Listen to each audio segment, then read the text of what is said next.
This is not just a question of NEET, it is in all the major examinations.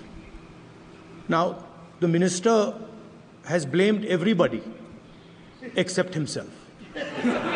Right? Speaker, sir, it's obvious to the whole country.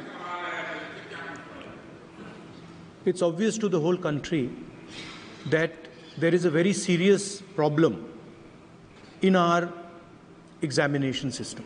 This is not just a question of NEET, it is in all the major examinations. Now, the minister has blamed everybody except himself. Right? I don't even think he understands the fundamentals of what is going on here. आप प्रश्न क्या है आपका? आ रहा हूं sir ये मैं question को सेटअप कर रहा हूं. प्रश्न पूछ रहे हैं.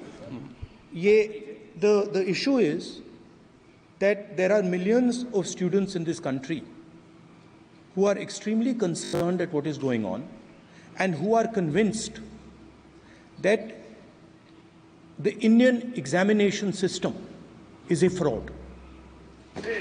That is what is at stake here. Millions of people believe that if you are rich and if you have money, you can buy the Indian examination system. And by the way, and this is the same feeling that the people in the opposition have. And that is why we are asking some very simple questions to Honorable Minister. Number one, as this is a systemic issue, what exactly are you doing to fix this issue at a systemic level? Yes. That's the first question. देश विदेशातील प्रत्येक घडामोडींचे live update मिळवण्यासाठी आता साम टीव्हीच्या सर्व social media प्लॅटफॉर्मला like, follow आणि subscribe करा. तसंच सर्व नोटिफिकेशनसाठी बेल आयकॉन प्रेस करायला विसरू नका.